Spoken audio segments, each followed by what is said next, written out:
The Kamikaze drone from Iran, called the Shahed 136, with a Russian designated name Geranium-2.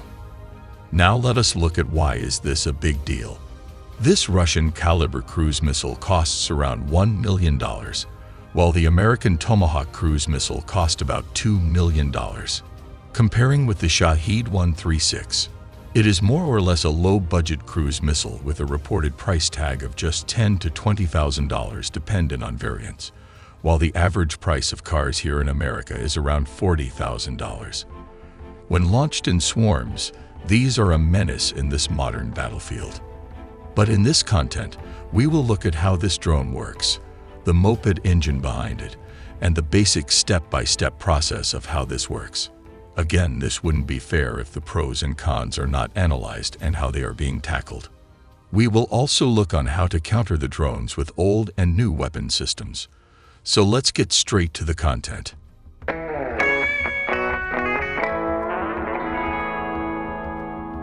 This is the Iranian Shahed 136, a modern single-use loitering munition, or some might call it the Kamikaze, or suicide drones. Now let us analyze what is a loitering munition. A loitering munition, commonly referred to as a suicide drone or kamikaze drone. Loitering munitions are cheap, rapid response time against hidden or covered targets that appear for short periods of time, without positioning high-value drones close to the target area. It has its advantage and disadvantages, which would be clarified throughout our content. Now let us look at the specification. The drone has a reported length of 3.56 meter with a wingspan of 2.59 meter. The drone has a delta wing configuration. Let's compare this to a person to understand its size. As you can see, this is pretty huge for a loitering or suicide drone. The Al-Shahed weighs around 220 kilograms, while its warhead could weight ranging from 5 to 35 kilograms. It all depends on the mission. All that weight is amazingly being powered by a Moto MD550. A 50 horsepower civilian engine, which makes it pretty slow. This is a small moped engine or scooter engine sourced from China at a cheap price. Let us look at how it sounds like.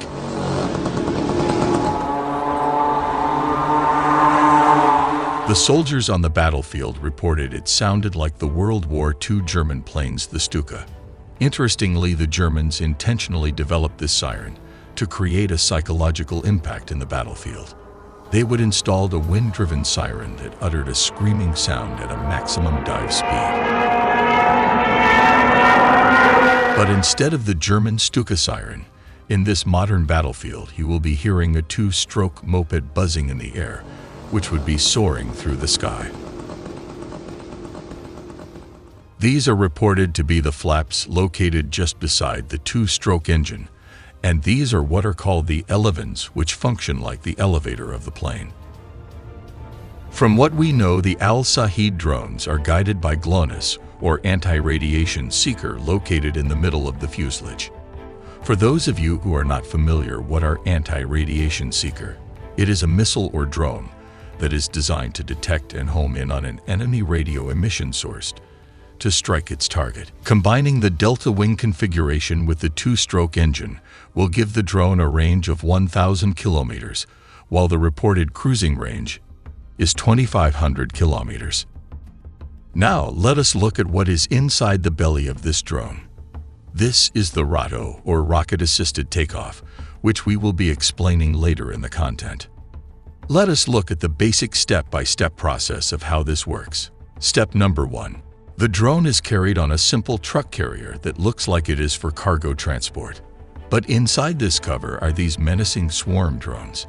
Each launcher in a standard truck container transports around 5 menacing drones. Step number 2.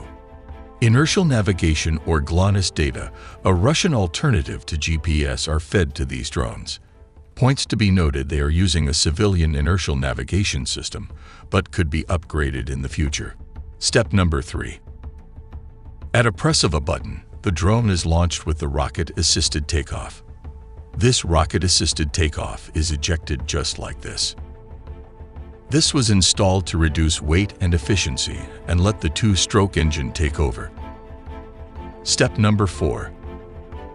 As these are swarm drones, a total of 5 to 10 are used all at once to overwhelm the enemy air defense system. Step number 5. The drone will be loitering at extremely low altitudes, which would make them difficult to shoot.